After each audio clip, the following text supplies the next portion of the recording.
اعوذ باللہ من الشیطان الرجیم بسم اللہ الرحمن الرحیم الحمدللہ رب العالمین والعاقبۃ للمتقین الصلاۃ والسلام علی اشرف الانبیاء والمرسلین۔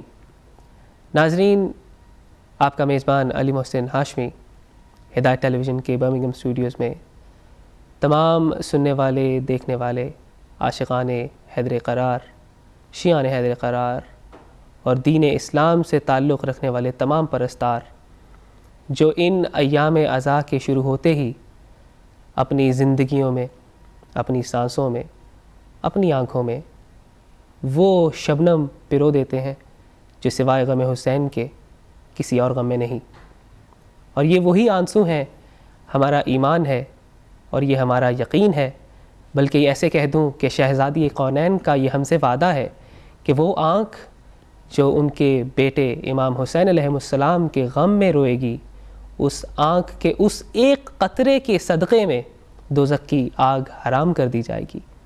اور یہ ہمارا وتیرہ ہے، یہ ہمارا فخر ہے کہ ہم اہل بیت اطہار علیہ السلام کے مکتب سے تعلق رکھنے والے شیعان حیدر قرار ہیں۔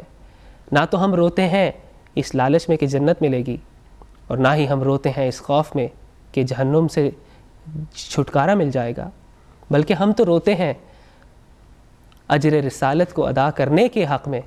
ہم تو روتے ہیں اس وجہ سے کہ خداوند ذوالجلال نے جس گھرانے کو دنیا کا، کائنات کا سب سے عظیم ترین گھرانہ کہا، رسول خدا صلی اللہ علیہ وسلم کو سید الانبیاء کہا، سید المرسلین کہا، تمام انبیاء کا تاجدار کہا، اور جب وہی خداوند ذوالجلال کا بھیجا ہوا ختمی مرتبت نبی اپنے پیارے نواسے کے ساتھ محبت میں اس حد تک پہنچ جائیں کہ اگر نواسا نبی کے نماز پڑھنے کی حالت میں نبی کے کندھوں پر آ کر بیٹھے تو خداوند ذوالجلال کا حکم ہو جاتا ہے کہ جب تک امام حسین علیہ السلام آپ کے کندھوں سے نہ اتریں آپ اپنی نماز کو جاری رکھیے۔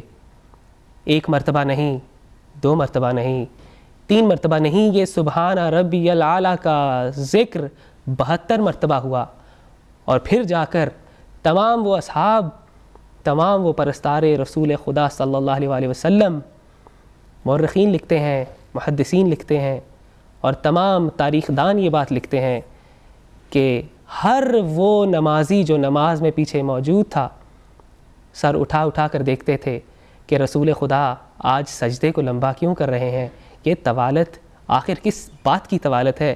شاید یہ خداوند ذوالجلال کی حکمت تھی کہ وہ تعارف کروانا چاہتے تھے امام حسین کا اس انداز میں کہ جس شخص کے لیے نماز لمبی ہو جائے گی یہ وہی شخصیت ہے جو نماز کو یزیدیت سے بچائے گی۔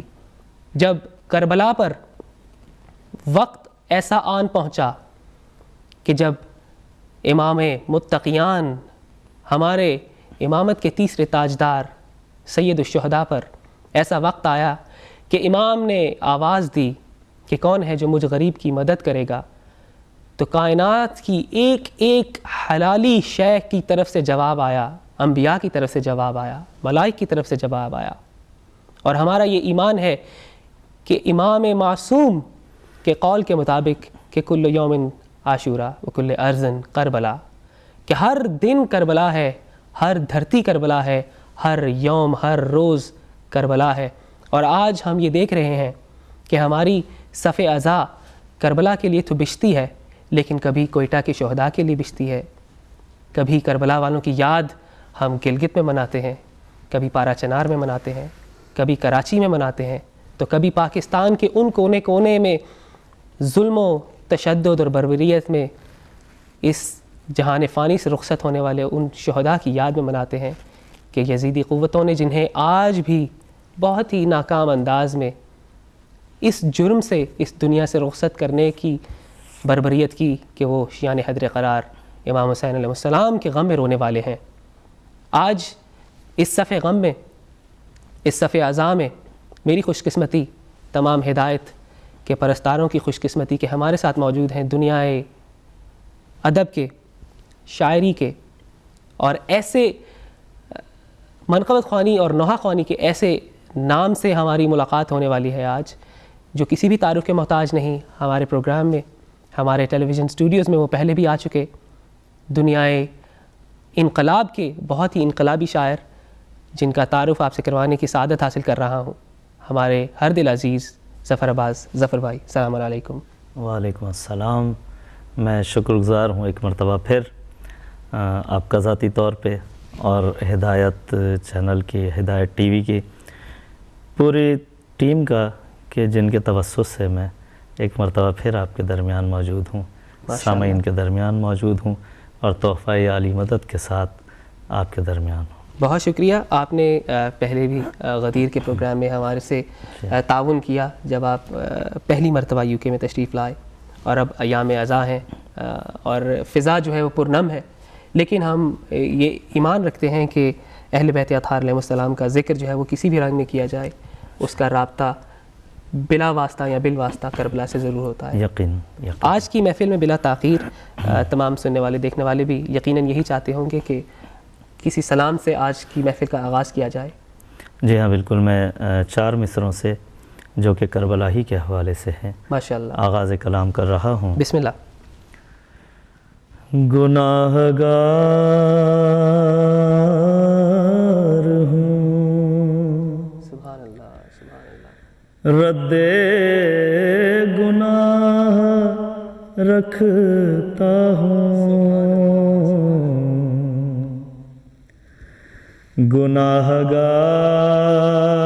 گناہگار ہوں، رد گناہ رکھتا ہوں، پناہ اپنے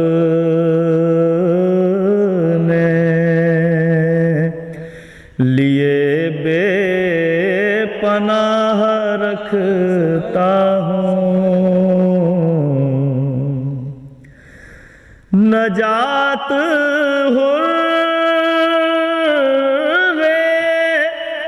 جری کو ملی جہاں سے ظفر،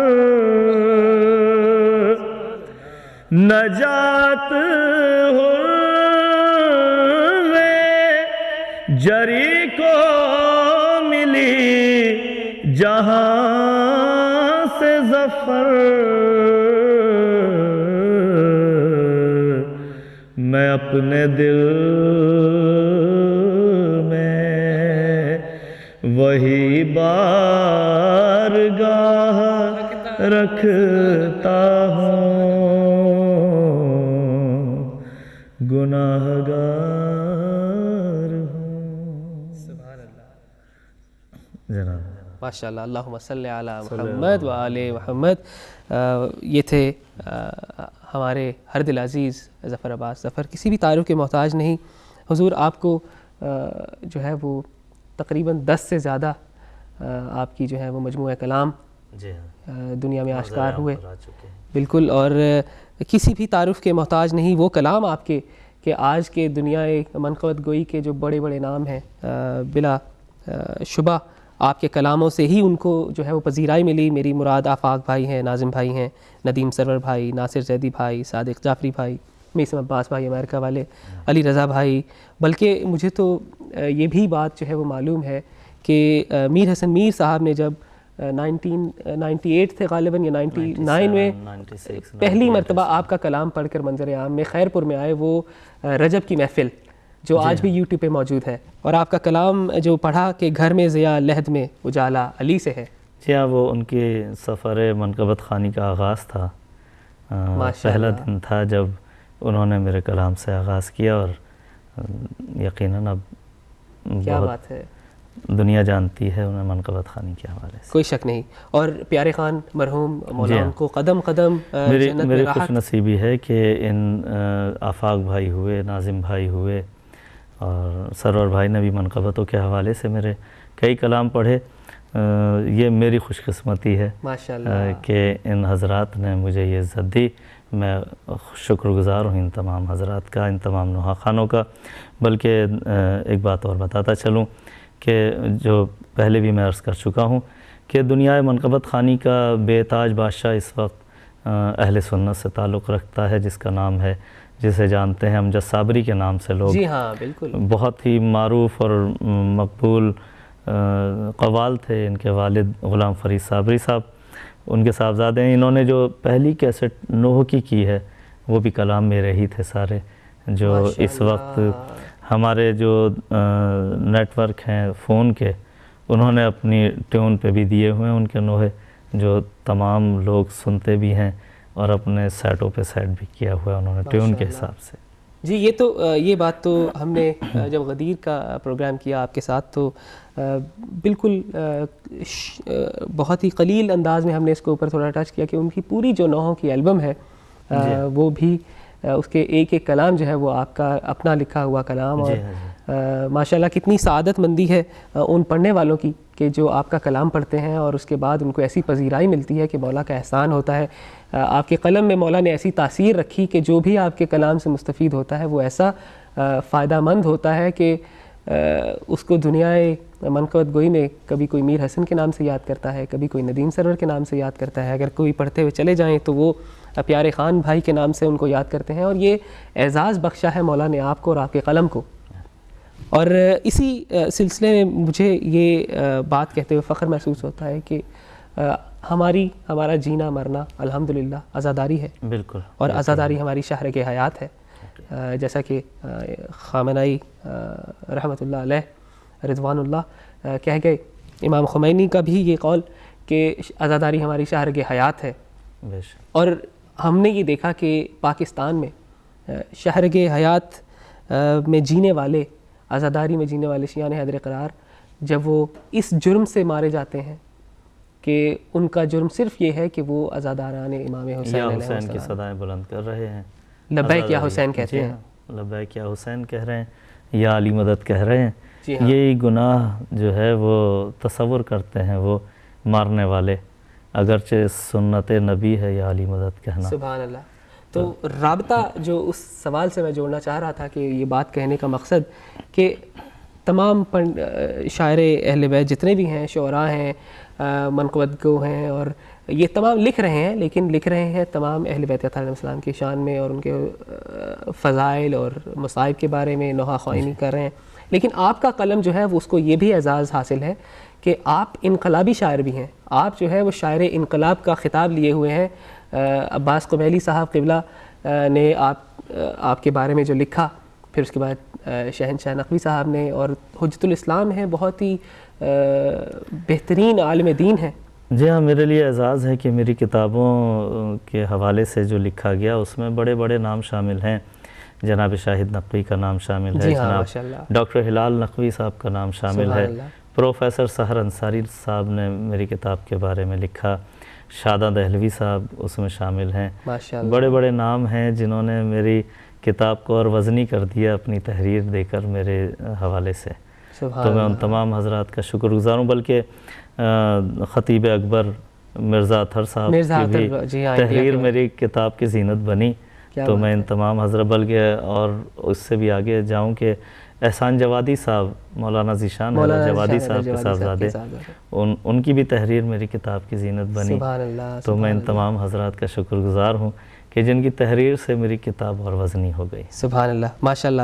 لیکن اس سے یہ ظاہر ہوتا ہے کہ آپ صرف شاعر ہی نہیں, آپ صرف منقبت خواہ ہی نہیں, قصیدہ گو یا سوز و سلام پڑھنے والے ہی نہیں, بلکہ آپ کی تنظیمی وابستگی جو ہے وہ قوم کے درد میں جو ہے وہ آپ کام کرتے ہیں. اور یہ بات ہمارے لیے فخر ہے کہ ہمارے درمیان میں آپ موجود ہیں. نہ صرف آپ ایسا پرجوش قلم رکھتے ہیں اور اس کا ایسا استعمال کرتے ہیں, بلکہ اس کے بعد آپ کی تنظیمی زندگی جو ہے وہ بھی ایک بہت ہی زیادہ قابل تحسین عمل ہے آپ کا. میں چاہتا ہوں آپ تھوڑی سی اپنی تنظیمی زندگی کے بارے میں بات کیجیے. جی ہاں, یقیناً پاکستان کی جو مذہبی سرگرمیاں ہیں اس میں مجھے فخر حاصل ہے کہ شاید میں واحد شاعر ہوں کہ جو تحریک جعفریہ ہو یا شیعہ ایکشن کمیٹی ہو, جعفریہ الائنس ہو, پاسبان اعضا ہو, یعنی پاکستان مجلس وحدت المسلمین ہو, کوئی بھی تنظیم ہو, ان کے پروگرامز میں مجھے بلایا جاتا ہے.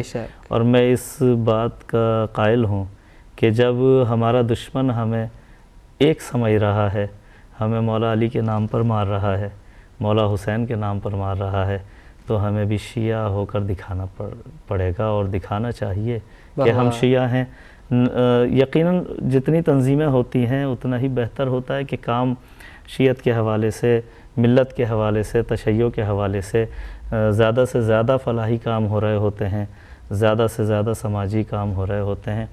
اس کا فائدہ تو ہے، لیکن ہمیں ایک دوسرے کا ساتھ دے کر چلنا چاہیے، ایک دوسرے کا قوت بازو بن کر چلنا چاہیے. یہی ہمارا منشور ہے. اسی وجہ سے جہاں ان تنظیموں سے میری وابستگی ہے، وہاں سفیران ادب پاکستان کا میں بانیوں میں سے بھی ہوں، اور پورے پاکستان کے شعراء اس میں اکثر شعراء شامل ہیں. سفیران ادب کے زیر اہتمام جو پروگرام ہوتے ہیں اس میں بڑے بڑے نام شامل ہیں. ہمارے سرپرست تا حیات بلکہ تا حشر چیئرمین ہمارے بھی شاہد نقوی صاحب کلیم علیبہ ہیں، سفیران ادب پاکستان کے. اس کے علاوہ علی کونسل پاکستان ہے جس سے میری وابستگی ہے، سینئر وائس چیئرمین رہا. اس کے علاوہ شیعہ یوتھ کے زیر اہتمام بلڈ بینک کا قیام ہوا، وہ بھی ہماری زیر نگرانی. جی ہاں، اور اس کے علاوہ راشن ہاؤس کا اہتمام ہوا، وہ بھی ہماری زیر نگرانی. پھر اہلیان خیرپور محافل و مجالس کمیٹی سے وابستگی ہے میری بڑی گہری.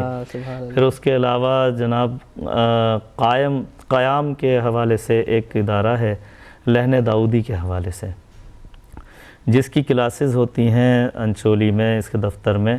ہفتے اتوار کو 2 روز کلاسز ہوتی ہیں 5 بجے سے 7 بجے تک. وہ بھی میرے زیر نگرانی ادارہ قائم ہوا ہے اور کام کر رہا ہے مسلسل.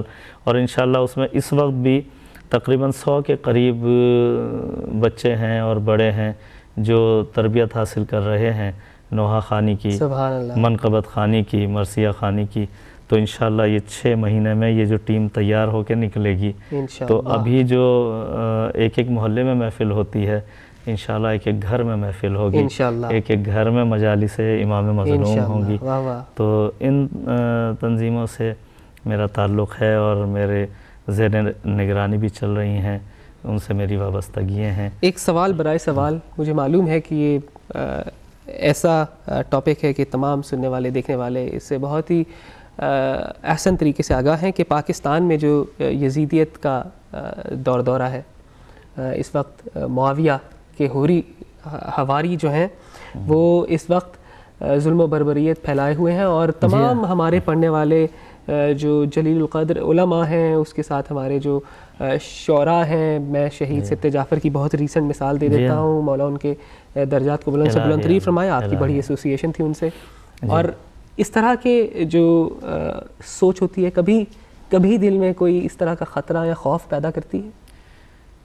میرے قریبی دوست احباب جانتے ہیں کہ جب میں گھر سے نکلتا ہوں تو شہادت کی نیت کا وضو کر کے نکلتا ہوں. سبحان اللہ. اس لیے کہ کراچی میں کوئی پتہ نہیں کسی کا کہ کس کو کہاں مار دیا جائے شیعہ ہونے کے جرم میں. کیا بات ہے، واہ واہ. یا حسین کہنے کے جرم میں، یا علی کہنے کے جرم میں. یہ بہت بڑا اعزاز ہے، کیونکہ سبت جعفر شہید کا جب جنازہ اٹھ رہا تھا تو آپ یقین کریں کہ میں دوسروں کی بات تو نہیں کرتا، لیکن میری فیلنگز یہی تھی کہ کاش اس تابوت میں ہوتا. ارے واہ. جس شان و شوکت سے سبت جعفر کا جنازہ اٹھا، جس طرح ملت نے ان کو الوداع کہا ہے، خدا حافظ کہا ہے، ان کی خدمات ایسی تھیں کہ جس کے صلے میں مولا نے انہیں یہ دن دکھایا کہ لوگ تمنائیں کرتے ہوں شاید ایسے جنازے کی، ایسے انجام کی، کہ جس طرح سے پھولوں کے سائے میں وہ جنازہ چلا ہے اپنے آخری آرام گاہ کی طرف. تو کوئی خوف نہیں ہوتا اگر کام ہمارے صحیح ہوں. یہی وجہ تھی کہ جب راستے میں امام حسین نے بتایا کہ میں یہ دیکھ رہا ہوں کہ ہم قتل گاہ کی طرف جا رہے ہیں، تو حضرت علی اکبر نے یہی پوچھا تھا کہ بابا ہم حق پر ہیں؟ تو انہوں نے کہا بالکل. کہیں تو موت ہم پر آ جائے یا ہم موت پر چلے جائیں، کوئی فرق نہیں پڑتا. سبحان اللہ. تو ہمارے بھی جتنے بھی پڑھنے والے ہیں، جتنے شعراء ہیں، جتنے علماء ہیں، سب کا یہی وہ ہے کہ مقصد قتل نہ ہو. واہ واہ. جسم قتل ہو جائیں، مقصد قتل نہ ہو. سبحان اللہ. تو یہی ہمارا منشور ہے، اور انشاءاللہ اسی یا حسین پر زندہ بھی ہیں اور اسی یا حسین پر جان بھی دیں گے. مشن ہے ماشاءاللہ، یہ وہی مشن ہے جو سفر شروع ہوا مدینہ سے. ایام ازاں ہیں ناظرین، اور ہماری یہ سعادت مندی ہے کہ خداوند ذوالجلال نے ہمیں ایسے گھروں میں پیدا کیا کہ جس گھر میں جیسے ہی محرم کا چاند نمودار ہوتا ہے، اس چاند کے روشنی سے ہمارے گھروں کی روشنیاں بجھ جاتی ہیں، اور ہمارے گھروں میں باقاعدہ طور پر امام حسین علیہ السلام کا فرش عزا بچھا دیا جاتا ہے، اپنے پرانے کالے کپڑے نکال لیے جاتے ہیں، لوگ ہمارا مذاق اڑاتے ہیں، لیکن یہ وہی لوگ ہیں جو شام کے بازاروں میں سیدزادیوں کا بھی مذاق اڑا رہے تھے۔ اور آج ہم یہ صف عزا بچھائے ہوئے ہیں، اپنے مہمان مولا کے چنے ہوئے منقبت خوان شاعر اہل بیت ظفر بھائی کے ساتھ ہماری نشست ہے، تو میری یہ کوشش رہے گی کہ اس نشست کو 2 حصوں میں بانٹ دیا جائے، کہ پہلا حصہ انشاءاللہ آج ہم نشر کر رہے ہیں، اور اس کا دوسرا حصہ جو ہے وہ اس کی دوسری جو کڑی ہوگی انشاءاللہ کل یا کسی اور دن ہم اس کو ضرور براڈ کاسٹ کریں گے۔ آج ہم سفر شام سے پہلے بلکہ سفر کربلا کی بات کرتے ہیں، جو مدینہ سے نینوا تک پہنچا قافلہ، اور مجھے تو معلوم ہے کہ آپ کا ایک بہترین سفر کے ہی حوالے سے کلام جو بہت ہی عظمتوں اور بلندیوں تک پہنچا کہ صغرا نے کہا مجھ کو نہ رلوائیے بابا، اگر آپ عطا کریں۔ اللہم صلی علی محمد وآل محمد۔ صغرا نے کہا مجھ کو نہ رلوائیے بابا، صغرا نے کہا مجھ کو نہ رلوائیے بابا، لاچار کو گھر چھوڑ کے مت جائیے بابا، اصغر کا سکینہ کا بھی میں دھیان رکھوں گی، تکلیف سفر کا بھی میں شکوہ نہ کروں گی، اس غم کی ستائی کو بھی لے جائیے بابا، اس غم کی ستائی کو بھی لے جائیے بابا، مانا میرے بابا کہ میں بیمار بہت ہوں، تنہائی کے جینے سے میں بیزار بہت ہوں، مجھ درد کی ماری پہ ترس کھائیے بابا، مجھ درد کی ماری پہ ترس کھائیے بابا، میں آپ سے پانی بھی نہ مانگوں گی سفر میں، صابر مجھے پائیں گے ہر ایک راہ گزر میں، محضر میں میرا نام بھی لکھوائیے بابا، ہے آپ کی بیٹی سے یہی آپ کی فریاد، ہے آپ کی بیٹی کی یہی آپ سے فریاد، تنہا مجھے چھوڑا تو میں ہو جاؤں گی برباد، مجھ کو میرے اصغر سے نہ چھڑوائیے بابا، مجھ کو میرے اصغر سے نہ چھڑوائیے بابا، آخر دل ناشاد نے رو کر یہ صدا دی، بن میرے بھلا ہوگی میرے بھائی کی شادی، اتنا مجھے انصاف سے بتلائیے بابا، میں آپ کو دیتی ہوئی جاؤں گی دعائیں، جو آپ پہ آئیں گی وہ میں لوں گی بلائیں، اصغر کی اماری ہی میں بٹھلائیے بابا، گر آپ نہ ہوں گے تو دوا کون کرے گا، بیمار کے جینے کی دعا کون کرے گا، میں آپ پہ قربان یہ بتلائیے بابا، کچھ دیر میں یہ قافلہ ہونا ہے روانہ، میرے لیے ہو جائے گا اندھیر زمانہ، گھر میں مجھے مرنے سے بچا جائیے بابا، گھر میں مجھے مرنے سے بچا جائیے بابا،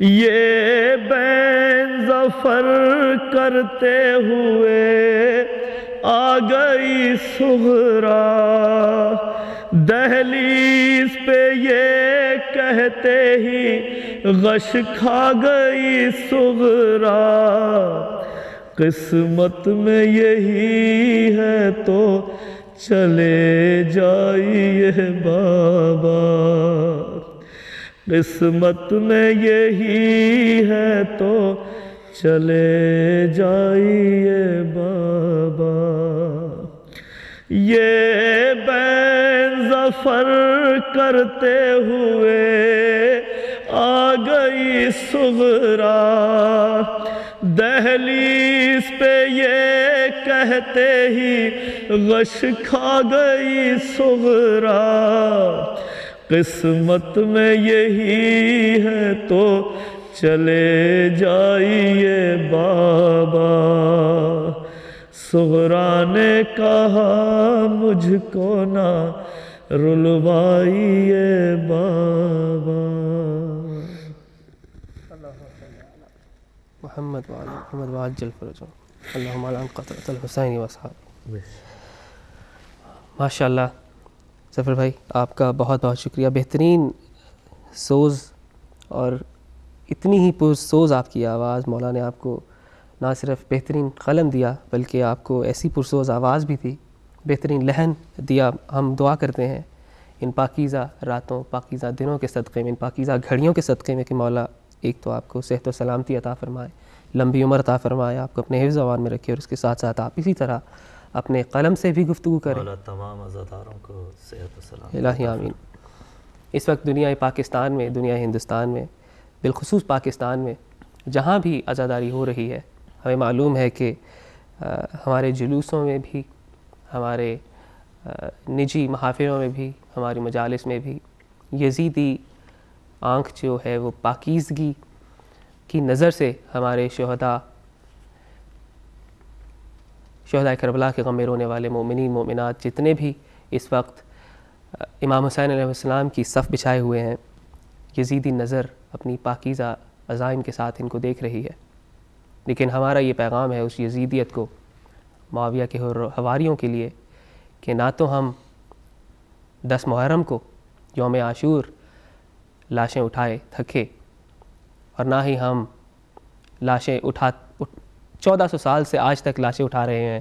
ہمارے معصومین نے ہمیں یہ تربیت دی کہ حق کی پہچان جب ہو جائے تو اپنی جان بھی دینی پڑے، آپ کو حق سے بالکل بھی گھبرانا نہیں چاہیے، اپنی موت سے نہیں گھبرانا چاہیے، کیونکہ مومن کی جو محبت اہل بیت اطہار علیہ السلام میں جو ہوتے ہیں، ان کی جو موت ہوتی ہے وہ موت نہیں ہوتی، وہ تو شہادت پاتے ہیں۔ اور یہ تو معصوم کا فرمان ہے، کہ قول معصوم ہے کہ جو مومن ہوتا ہے وہ مومن کا آئینہ ہوتا ہے، ایک مومن کو تکلیف ہو تو دوسرے مومن کو تکلیف ہوتی ہے، اور جو مومن اہل بیت اطہار علیہ السلام کی محبت میں اس دنیا سے رخصت ہوتا ہے وہ بالاصل شہادت کی موت پاتا ہے۔ یقیناً۔ اور اگر ہم عزاداری کے سلسلے سے ہی تھوڑی سی اپنی گفتگو کو ظفر بھائی جوڑیں کہ سفر کربلا کی طرف جب روانہ ہوا امام کا، اور امام کا مدینہ سے کوچ کرنا، اس وقت کے جو حکمران تھے، خواہ ہم حجاز کی بات کریں، مدینہ کی بات کریں، یا مکہ کی بات کریں، یا حکمران جو شام پر غاصب تھے یا ان کی بات کریں، تو کہا جاتا ہے کہ ہمارے وہ کوفہ کے مسلمان، اس دور کے جو کہنے کو مسلمان، کہ ان کے خطوط جو تھے وہ ڈھیروں کی تعداد میں امام کو رسیو ہوئے، امام مظلوم کی طرف آئے اور ہزاروں کی تعداد میں خطوط تھے، کہتے ہیں بوریاں بھری ہوئی جی ہاں خطوط جو کی پہنچے، اور اسی وجہ سے حضرت مسلم بن عقیل کو امام حسین نے روانہ کیا کہ تم جا کے حالات دیکھو کوفے کے کیا ہیں۔ اچھا، ایسا نہیں ہے کہ ایک مشہور ہو گیا کہ کوفی جو ہیں وہ سارے بے وفا تھے، ایسا نہیں ہے، کیونکہ حضرت مختار کا تعلق بھی کوفے سے، حضرت حبیب ابن مظاہر کا تعلق بھی کوفے سے، اور یقیناً اور شہداء جو کربلا میں تھے ان کا تعلق بھی کوفے سے تھا، کافی کوفی تھے جو امام حسین کے ساتھ تھے۔ اچھا، بہت سارے کوفی وہ تھے جو قید و بند میں تھے، قیدوں میں ڈال دیے گئے تھے کہ ایسا نہ ہو کہ امام حسین آئے تو یہ ان کا ساتھ دیں، اور بہت سارے ایسے بھی تھے مفاد پرست جو ابن زیاد کے ٹکڑوں پر یعنی جن کے دل تو امام حسین کے ساتھ تھے لیکن ان کے جو تلواریں تھیں وہ یزید کے ساتھ تھیں، ابن زیاد کے ساتھ تھیں۔ تو اچھا، اور اس کے بعد ہم اگر احوال کی بات کریں کہ یہ قافلہ ظاہر ہے ہمیں عید الاضحیٰ سے 8 ذی الحج کو جو شہادت ہوتی ہے، جی ہاں، حضرت مسلم بن عقیل کی، اور پھر ان کے بیٹوں کی شہادت 12 یا 2 تاریخیں اس میں ہیں۔ کہاں مسلمان عید منا رہے تھے، اور ہمارے جو معصومین کے بچے ہیں ان کی اس ظلم و بربریت کے انداز میں جو ہے ان کی شہادتیں ہوئیں۔ حضرت مسلم بن عقیل کی شہادت بھی ایک بہت بڑی شہادت، جی ہاں، کربلا کی ابتدا ہے وہ۔ واہ واہ۔ اور سفیر کا مطلب یہ ہوتا ہے کہ پوری ذمہ داریوں کے ساتھ امام حسین نے بھیجا تھا، اگر خدا نخواستہ حضرت مسلم بن عقیل وہاں تھوڑی سی بھی کمپرومائز کر جاتے تو یہ امام حسین کی بیعت ہو جاتی کہ امام حسین نے فلاں کے ہاتھ پہ بیعت کر لی، کیونکہ سفیر کا بڑی ذمہ داری تھی جو حضرت مسلم بن عقیل نے نبھائی ہے، اور کس طرح سے شہادت پیش کی۔ اور جب دربار میں لائے گئے اور کہا کہ امیر کو سلام کرو تو انہوں نے کیا جواب دیا کہ میرا امیر حسین ابن علی ہے، میرا امیر صرف حسین ابن علی ہے، اس کے علاوہ میں کسی کو سلام نہیں کروں گا امیر کہہ کر۔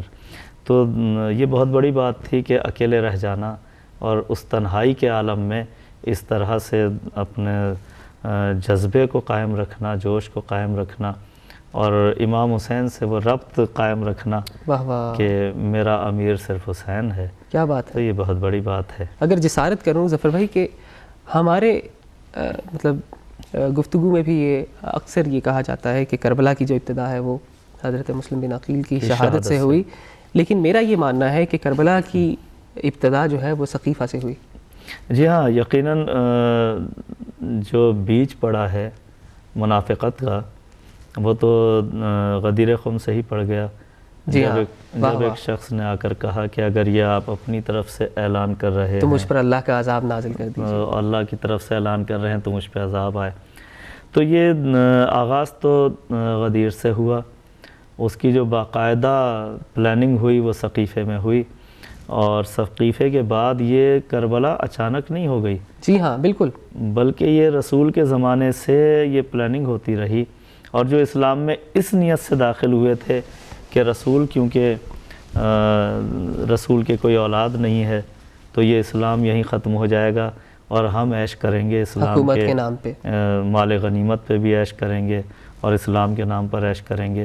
تو کربلا کا آغاز تو وہیں سے ہو گیا تھا جہاں ان سورہ منافقون کے جو مصداق تھے صحابہ، ان لوگوں نے تو کربلا کا آغاز وہیں سے کر دیا تھا۔ اور دیکھیے کہ کربلا اگر ہم اذیت کی بات کریں ظلم و بربریت کی بات کریں تو کربلا تو ایک جو ہے وہ آخری باب ہے، لیکن اس سے پہلے اگر ہم بی بی شہزادی کونین جی ہاں بی بی فاطمہ الزہرا سلام اللہ علیہا کے ظلم و بربریت کی بات آپ نے بہت لکھا ہے اس کے اوپر کہ بی بی کے اوپر بہت ظلم کیے گئے، امام علی دربار میں لایا جانا، انہیں بلایا جانا، فدق رد کر دینا، تو اس حوالے سے بھی ایک میرا کلام ہے اور جی چاہتا ہے اس کے کچھ شعر جناب سیدہ کے حوالے سے بسم اللہ کیجیے، بہت اچھا رب بن گیا تو بسم اللہ کیجیے۔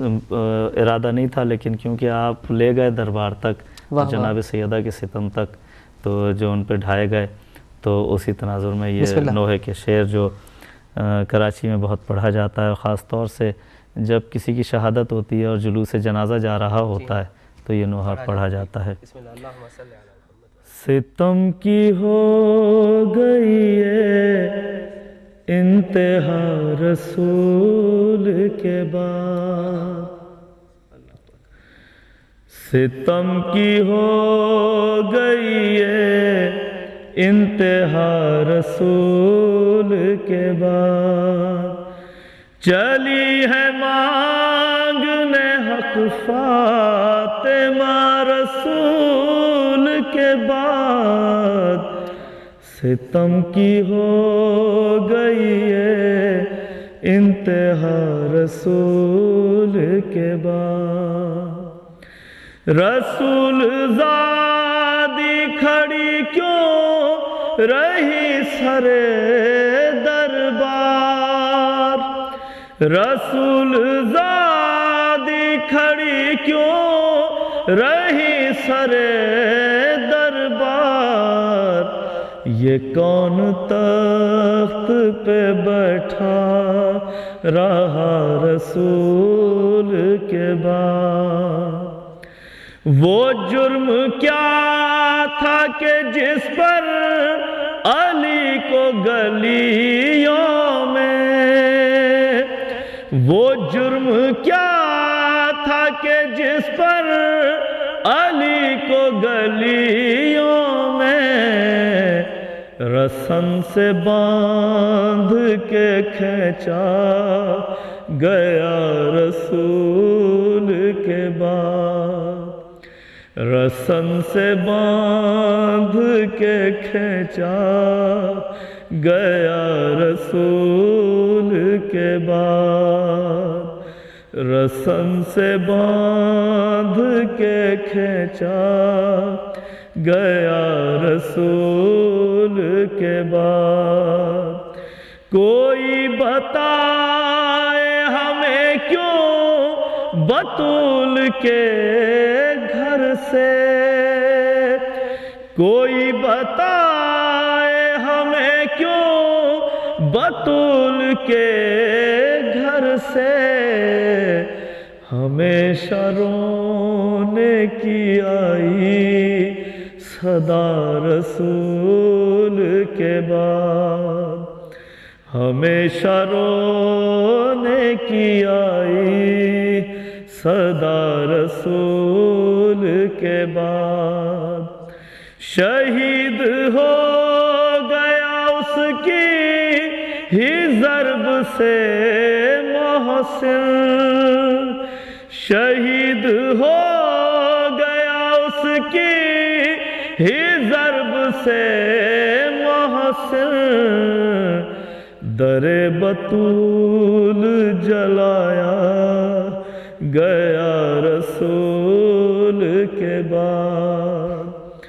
در بطول جلایا گیا رسول کے بعد، وہ جا کے شہر سے باہر پدر کو روتی رہی، وہ جا کے شہر سے باہر پدر کو روتی رہی، کسی نے گھر میں نہ رونے دیا رسول کے بعد، کسی نے گھر میں نہ رونے دیا رسول کے بعد، ظفر نبی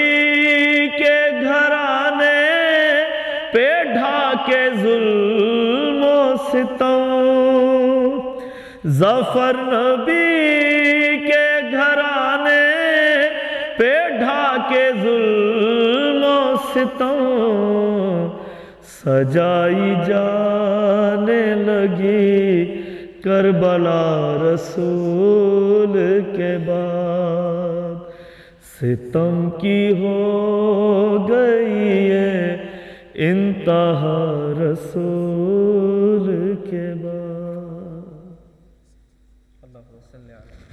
محمد وآل محمد وعجل فرجہم۔ واہ واہ، کیا بات ہے، سبحان اللہ سبحان اللہ۔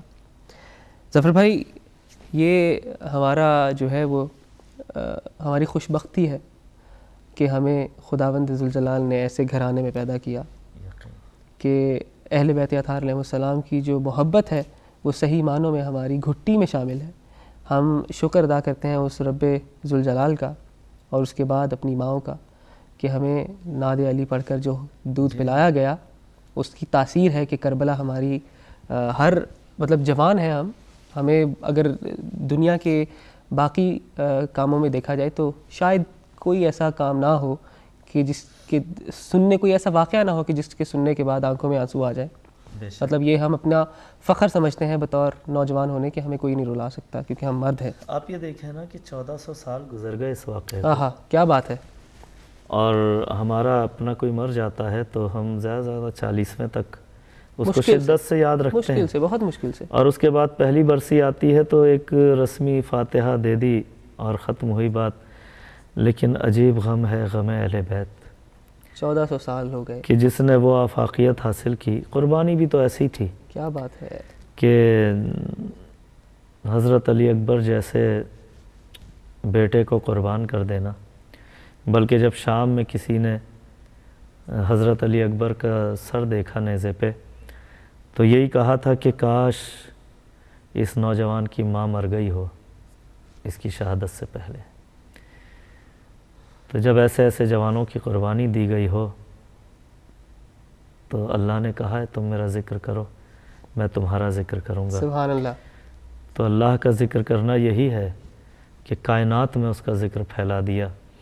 3 دن حسین نے بھوکا پیاسا رہ کر لوگوں کے لیے وہ بندوبست کر دیا کہ اب 1 محرم سے 10 محرم تک تو کیا بات ہے، چاہے وہ سنی ہو چاہے شیعہ ہو، حسین کے نام پر سبیلیں لگ جاتی ہیں۔ واہ واہ، جہاں اس دنیا میں پانی کے بھی پیسے ہو گئے ہیں، پانی بھی خرید کر پیا جا رہا ہے، بالکل، وہاں حسین کے نام پر اس طرح سے سبیلیں ٹھنڈے چلتی پانی ہیں، کی سبیلیں دیکھی جا ٹھنڈے رہی پانی ہیں کی اور سبیلیں، شربت کی سبیلیں، دودھ کی سبیلیں۔ کیا بات ہے۔ کون کسی کے لیے کرتا ہے، لیکن حسین نے وہ کام کر ارے دیا۔ اپنے تو اپنے، آپ یہ دیکھیے کہ ہمیں معلوم ہے کہ آپ کا تو ہندوستان آنا جانا رہتا جی ہوگا، ہاں، جی ہاں۔ لیکن ہندوستان میں جو ہندو کمیونٹی ہے ہندو سبیلیں لگاتے ہیں، ہندو نظر دلاتے ہیں، ہندوستان ہی میں نہیں بلکہ ہندوستان میں میں نے یہ دیکھا کہ جلوس مظلوم کربلا مندر سے نکل رہا ہے، کیا بات ہے، بارگاہ پہ ختم ہو رہا ہے، کیا بات، بارگاہ سے نکل رہا ہے مندر پہ ختم ہو رہا ہے۔ ہمارے خیرپور شہر میں یہ ہوتا رہا کہ ہم دیکھتے تھے کہ بڑا علم وہاں ہے جو میروں نے تعمیر کیا کربلا کے نقشے پہ، کربلا کی شبیہ بنائی، تو اس علم پر ہم نے دیکھا کہ ہندو عورتیں آ کر چراغ جلاتی ہیں، منتیں مانتی ہیں۔ کیا بات ہے، جب ذوالجناح ان کے علاقوں سے گزرتا ہے تو وہ اپنے بچوں کو نیچے بٹھا دیتی ہیں زمین پہ، اور سبحان اللہ۔ ذوالجناح کی زیارت اس طرح سے کرتی ہیں جیسے ہم بھی نہیں کرتے۔ وہ ذوالجناح کے آگے لا کے اپنے طور پہ تو نظر ہی دیتی ہیں، وہ رکھ دیتی ہیں لا کے کہ کاش یہ کیا کھا لیں۔ بات ہے، تو یہ آفاقیت ہے حسین کے غم میں، اس لیے کہ جو ایک 10 دن کی یعنی کتنے اس دن میں دیکھ رہا تھا ایک پروگرام میں علامہ طالب جوہری فرما رہے تھے کہ کتنے بڑے بڑے آثار اپنی ثقافتوں سمیت دفن ہو گئے۔ سبحان اللہ، یعنی کتنی آبادیاں، کیا بات ہے، بے کی شک، آبادی ہے جو اب نہیں رہی ثقافت دنیا کے سمیت نقشے دنیا پر، سے، بالکل، واہ نقشے واہ، پر ہی نہیں رہی۔ کتنی آبادیاں ایسی ہیں، کھنڈرات ایسے ہیں جو اپنی پرانی شان و شوکت کا پتہ تو دیتے ہیں لیکن اب وہ نقشے پر موجود نہیں ہیں۔ لیکن ایک بستی جو صرف 10 دن کے لیے بسی، وہ ایسی بسی ہے کہ کوئی اسے دلوں پہ اجاڑ بس نہیں گئی، سکتا۔ وہ دلوں پر بھی بس گئی، وہ زمین پر بھی بس گئی۔ کیا بات، اب وہ زمین نورانی ہو گئی، وہ دل نورانی ہو گئے جہاں حسین رہے۔ وہ زمین نورانی ہوگی جہاں وہ بستی لگی۔ اور وہ دل نورانی ہو گیا جہاں وہ بستی کی یاد زندہ اس ہے. بستی کی یاد زندہ ہے. سبحان جس اللہ. دل میں ذریعہ امام حسین ہے وہ دل روحانی ہو گیا. سبحان اللہ. اور کربلا تو معجزوں کی زمین ہے. کربلا معجزوں کی زمین ہے جہاں آئے دن معجزے ہم دیکھتے ہیں کہ کوئی اپاہج گیا پیروں سے چلتا ہوا واہ آیا, واہ. کوئی گونگا گیا بولتا ہوا چلا آ رہا ہے, یا تو یہ کربلا میں ہے یا مشہد میں ہے. تو یا یہ شام میں بیوی زینب سلام شام علیہا میں کے روزے میں ہے. وہاں بڑے بڑے معجزات دیکھتے ہیں ہم شب چہلم. تو یہ وہ بستیاں مطلب ہیں یہ تو وہ معجزات ہیں جو ہمارے سننے والے دیکھنے والے ایگری کریں گے کہ وہ یوٹیوب پہ موجود ہیں. یہ جی ہاں الحمدللہ کہ ہمارے معصومین, ہم یہ خدا نخواستہ یہ نہیں کہہ رہے کہ ہمارے معصومین کی جو صداقت ہے وہ ان معجزات میں چھپی ہوئی ہے. ہم یہ کہتے ہیں کہ یہ معجزات جو ہیں یہ دنیا کو دکھانے کے لیے, اگر وہ معجزہ کرنا چاہتے تو کیا حیثیت تھی. اچھا یہ ان کے معجزے نہیں ہیں, ان کے ذاتی معجزے نہیں ہیں. جی ہاں بالکل, یہ ان سے منسوب ذریعہ کے معجزے ہیں. سبحان اللہ. یعنی ہم ان کی قبر تک بھی نہیں پہنچ رہے ڈائریکٹ, کیا بات ہے, بلکہ ان کی قبر سے جو باہر مس کیج ہوتی ہے اور ہوئی ان کا صحن ہے, جالی ہے, یا وہ در حاجت ہے جو مشہد میں بنا ہوا ہے, وہ ذریعہ نہیں ہے ان کی. بالکل, در حاجت بہت دور ہے, لیکن وہاں یہ معجزات ہوتے ہیں. اور باب الحوائج کے آپ روزے کی بات کریں, پانی طواف آج بھی کر رہا ہے, آج بھی شاید کچھ معافی مانگ رہا ہے یا کیا ہے. بلکہ ایک واقعہ میں بھی بتاتا چلوں کہ جب میں 13 رجب کا جشن نجف میں پڑھنے گیا انڈیا کے مومنین کی دعوت پر, تو جب میں کربلا میں تھا تو میری آواز کیونکہ بہت زیادہ پڑھ رہا تھا تو بیٹھ گئی تھی, اور اتنی بیٹھ گئی تھی کہ آپ برابر میں کھڑے ہوں اور میں بول رہا ہوں تو آواز نہیں پہنچتی. کیا بات. اور میں بہت پریشان تھا کہ شام میں عالمی جشن تھا 13 رجب کے حوالے سے. تو میں نے ایک پانی کی بوتل لی چھوٹی, جو وہاں سے نظر کے طور پہ ملی تھی نیاز کے طور پر. وہ میں نے ذریعے حضرت عباس علیہ السلام کی جالی سے مس کی. میں نے کہا میں کچھ نہیں جانتا, آپ کے بابا کا ذکر کرنے جا رہا ہوں میں. وہاں سے میں کربلا سے نجف آیا ہوں, اور جب شام میں جب پڑھنے کھڑا ہوا ہوں تو ایسا لگ رہا تھا جیسے کہ ایک نہیں 10 ظفر عباس ظفر پڑھ رہے ہیں, اور بہت دور تک مجمع تھا سننے والوں کا. سبحان اللہ. اور اس جشن میں یہ ہوا کہ جو ایرانی تھے اور عربی تھے وہ اپنے جشن چھوڑ کے ہمارے جشن میں شامل ہو گئے. سبحان اللہ. تو اس دن کا میں یہ معجزہ, یہ کرامت اس پانی کی جو منسوب ہو گیا تھا غازی کے حوالے سے, میں بھولتا نہیں. کیا بات ہے, واہ واہ, سبحان اللہ. تو دیکھیے یہی ہے وہ ہمارے جو کاروان صبر و رضا جو مدینہ سے روانہ ہوا, اور ظلم و بربریت کی اس نگری میں کوئی مثال نہیں ملتی. کوئی مثال. لوگ کہتے ہیں کہ 2 شہزادوں کی جنگ تھی. جنگ کی حکمت عملی یہ نہیں ہوتی کہ آدمی اپنے عورتوں بچوں کو ساتھ لے کر جائے, اپنے 6 مہینے کے بچے کو لے کر جائے. جنگی لباس پہن. جنگ کی حکمت عملی یہ ہوتی ہی نہیں کہ حسین رستے میں جو مل رہا ہے اس کو کہہ رہے ہیں کہ تم میرا ساتھ مت چلو, اس لیے کہ میں حکمرانی کے لیے نہیں جا رہا بلکہ شہادت کی طرف جا رہا ہوں. جو لشکر کو کم کرتا چلا جائے وہ جنگی حکمت عملی نہیں ہے. جنگی حکمت عملی نہیں ہے. اپنے بہادر سپاہیوں کو منتشر کر دینا, یعنی جناب حنفیہ کو مدینے میں چھوڑ دینا, جناب مسلم بن عقیل کو, یہ تین شخصیتیں اگر کربلا میں ہوتی تو شام کی فوجیں کربلا میں دفن ہو جاتی. سبحان اللہ, سبحان اللہ. جناب حنفیہ, حضرت مسلم بن عقیل اور حضرت عباس, اگر یہ 3 ہی مجاہد ایک جگہ ہوتے, لیکن امام حسین علیہ السلام نے عجیب بندوبست کیا کہ حضرت مسلم کو بھیج دیا کوفہ, انہیں مدینہ چھوڑا, حضرت عباس کو لے کے آ گئے لیکن انہیں بھی تلوار نہیں دی, جنگ کی اجازت نہیں دی. لوگ جو کہتے ہیں کہ جنگ کرنے نکلے تھے, حکمرانی کے لیے نکلے تھے, تخت کے لیے نکلے تھے, ان کی سوچوں پہ مجھے بڑا افسوس ہوتا ہے. وکالت کرنے کی کوشش کرتے ہیں, یزید کے وکیل بنے ہوئے ہیں, جی ہاں, معاویہ کے وکیل بنے ہوئے ہیں کہ جی وہ 2 شہزادوں کی جنگ تھی. ارے وہ شہزادہ کہاں سے آ گیا؟ فقیر زادے کو شہزادہ کہتے ہوئے انہیں شرم نہیں آتی. مجھے حیرت ہوتی ہے. اور شہزادے کیا جنہیں رسول نے کہا ہو کہ جنت کے سردار ہیں, واہ واہ, ان کا کون مقابلہ کرے؟ ان کا کون مقابلہ کرے گا؟ کسی صورت مقابلہ نہیں ہو سکتا. کہاں زمین کی پستیاں, کہاں آسمان کی بلندیاں. کیا بات ہے. تو جنگی حکمت عملی کے خلاف تھی یہ بات کہ حسین مظلوم جو ہیں وہ عورتوں بچوں کو ساتھ لے کر جاتے. تو اور یہ بھی کہا کہ جب جناب حر نے روکا ہے تو انہوں نے کہا کہ تم مجھے ہند کی طرف نکل جانے دو، میں ہند کی طرف چلا جاتا ہوں.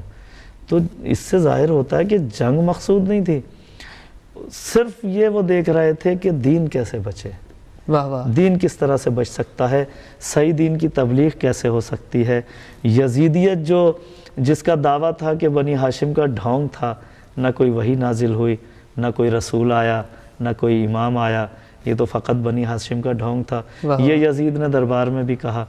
تو اس یزید کی حمایت کرنے والے اللہ جانے کس دین کے پیروکار ہیں. یہ وہی دین ہے جو فجر کی نماز میں 4 رکعتیں پڑھا. جی ہاں، جمعہ کی نماز بدھ کو پڑھا دی جاتی رہی اور تاریخ میں ہے یہ موجود. اور مجھے حیرت تو ان مسلمانوں پہ ہوتی ہے کہ میں کہتا ہوں کہ اگر اپنی ہی کتابیں پڑھ لیں یہ لوگ، ان کو دین سمجھ آ جائے، تو بخدا یعنی ہو ہی نہیں سکتا کہ کوئی علی کے در پر نہ آ جائے اپنی کتابیں پڑھ کر. واہ واہ. ہم بلکہ میں نے تو اپنی کتابیں بہت کم پڑھی ہیں. میں نے تو پڑھی ہی صحیح بخاری، صحیح مسلم اور صحیح ستہ. یہ کتابیں پڑھ کر میں یہ شاعری کرتا ہوں زیادہ تر، اس لیے کہ مزہ تو جب ہے جب دشمن کے حوالے دیے جائیں. کیا بات ہے. ابھی ہماری گفتگو کا سلسلہ جو ہے ہم نے ثقیفہ سے شروع کیا اور شہزادی کونین دربار تک پہنچی، ہم نے ان کے مسائل پڑھے. پھر اس کے بعد یہ کاروان صبر و رضا پہنچتا ہوا کربلا تک پہنچا. آپ نے ذکر کیا کہ کاروان امام حسین علیہ السلام کو روکا گیا.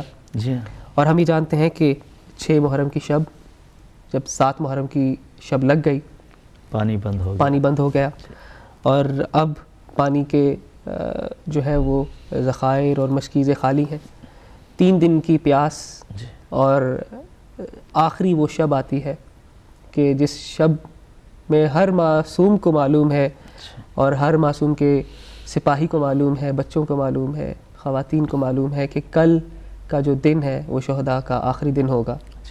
اور آپ نے اسی حوالے میں ایک، بلکہ ہر ماں اپنی قربانی تیار کر رہی تھی، قربان کر رہی تھی. سبحان اللہ. کہ صبح میں اپنی قربانی پیش کروں. امام نے جو ہے وہ گل کر دیا گل کر دیا کہ جسے میں تمہاری جنت کا ضامن ہوں. سبحان اللہ. یعنی یہ بھی نہیں کہا کہ تم چلے جاؤ، ضمانت لی ہے پوری، یعنی زندگی کی ضمانت لی ہے. اب عجیب بات تھی، یعنی 7 9 کی شب 10 کی شب میں جو بیٹھے ہوئے لوگ ہیں ان سے امام حسین علیہ السلام یہ کہہ رہے ہیں کہ میں تمہاری جنت کا ضامن ہوں، تمہیں جنت دوں گا، تم چلے جاؤ یہاں سے. اچھا، یہ بھی عجیب نقطہ ہے کہ اللہ جانے وہ اگر چلے جاتے تو کس طرح کی زندگی گزارتے، تاریخ ان کو معاف نہ کر پاتی، کس طرح کی زندگی گزارتے. یہ بھی نہیں، اس کو بھی نہیں دیکھا امام حسین نے. انہوں نے کہا کہ میں تمہاری جنت کا ضامن ہوں، سبحان اللہ، سبحان اللہ، جنت میں تمہیں دوں گا، تم چلے جاؤ، یہ میری جان کے دشمن ہیں. دیکھیے یہ تو امام حسین نے خود فرمایا کہ مجھے جو اصحاب ملے وہ کسی پیغمبر کو نہیں ملے، میرے نانا کو بھی نہیں ملے. یعنی جو اصحاب مجھے ملے وہ میرے نانا کو بھی نہیں ملے. کیا بات ہے. اور اگر نانا کو وہ اصحاب مل جاتے تو نہ ثقیفہ ہوتا، نہ کربلا ہوتی، نہ صلح حدیبیہ پہ شک ہوتا، نہ یہ کہا جاتا کہ صلح حدیبیہ کے موقع پر یہ کہا گیا کہ آج جتنا شک ہوا ہے رسول پہ مجھے کبھی نہیں ہوا تھا زندگی میں. نہ صلح حسن کا وقت پڑتا کہ امام حسن صلح نامہ لکھ رہے ہیں. لیکن وہ صلح نامہ بھی عجیب تھا. وہ صلح نامہ نہیں تھا بلکہ وہ کفن تھا جو معاویہ کو امام حسن نے پہنایا صلح نامہ کی شرائط کے طور پر، اور واضح طور پہ لکھا کہ آئندہ میں اسلامی جو منشور ہے اس کا پابند رہوں گا. فلاں بہت ساری شرائط تھیں اس میں. تو یعنی امام حسن نے بھی اس دور کے منافقوں کو بے نقاب کر دیا. اور اب تک جو منافق کام کرتے رہے تھے رسول کے زمانے سے اور امام حسن کے زمانے تک، وہ کھل کے سامنے نہیں آ رہے تھے. امام حسین علیہ السلام نے وہ بندوبست کیا کہ اب میں مدینہ میں نہیں رہوں گا، اس لیے کہ یہاں منافقین کا چہرہ دکھائی نہیں دیتا. اب میں مکے میں نہیں رہوں گا، مکے میں جا کے حج کو عمرے میں تبدیل کر کے نکل جاؤں گا، اس لیے کہ تاریخ میں بد نسب مورخ یہ لکھ دے گا کہ کعبے میں اللہ جانے کون آیا تھا حاجیوں کے لباس میں مار گیا حسین کو.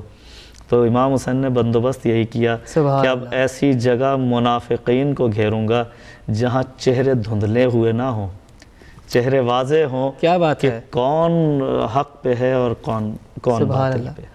وہی شب عاشور کے حوالے سے ہماری گفتگو ہو رہی ہے کہ 3 دن کی بھوک اور پیاس بچوں پر طاری, اور آپ کا ایک کلام جو آپ نے بی بی سکینہ السلام علیہا کے کی مناسبت سے بین کے طور پر لکھا.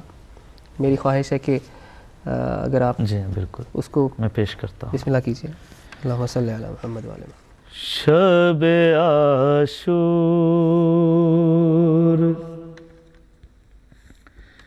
میسر ہے سکینہ سولو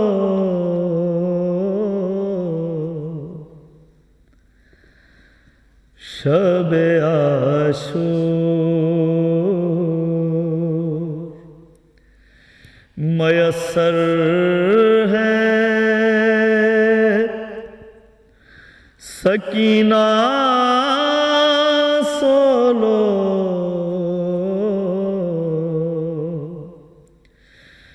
جاگنا کل سے مقدر ہے سکینہ سولو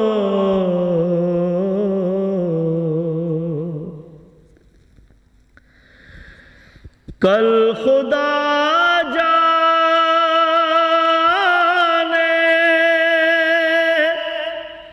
کہاں تم ہو کہاں ہو سرور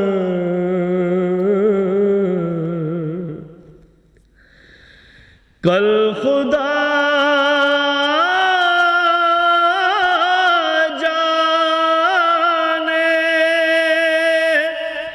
کہاں تم ہو کہاں ہو سرور سینہ شاہ کا بستر ہے سکینہ سولو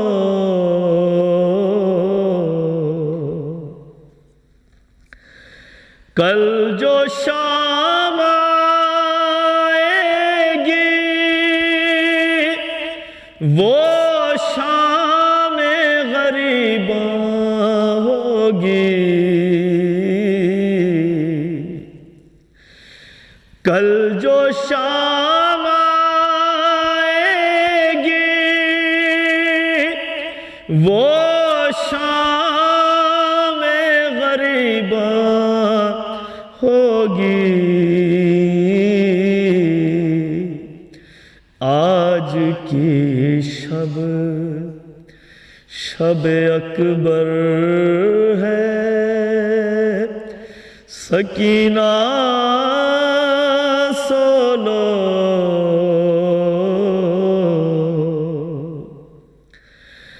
کل کو پہرے پہ خدا جانے کوئی ہو کہ نہ ہو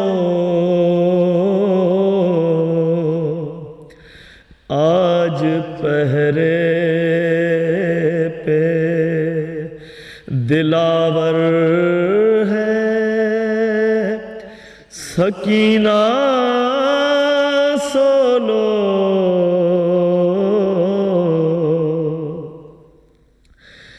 صبح جو آئے گی وہ صبح شہادت ہوگی آج موجود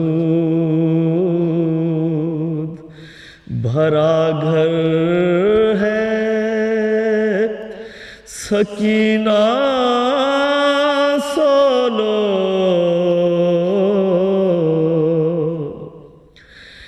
کل نہ خیمے نہ قناتیں نہ ردائیں ہوں گی آج ماحول بھی بہتر ہے سکینہ سولو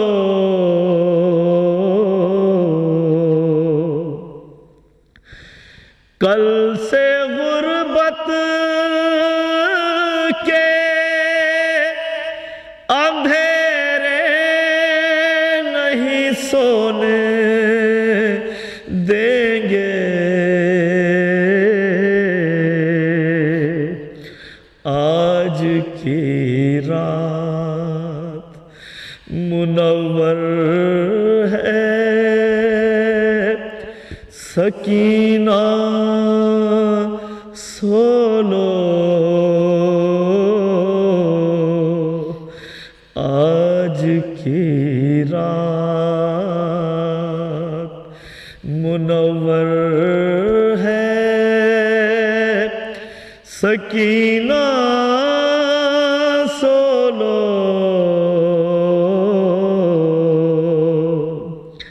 بستر خاک پہ سونا ہے تمہیں کل شب سے آج آغوش کا بستر ہے سکینہ سولو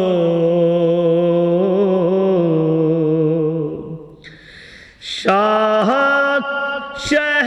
شہزادی سے رو کر یہی کہتے تھے ظفر شاہ شہزادی سے رو کر یہی کہتے تھے ظفر مجھ پہ اب چلنے کو خنجر ہے سکینہ سولو جاگنا کل سے مقدر ہے سکینہ سولو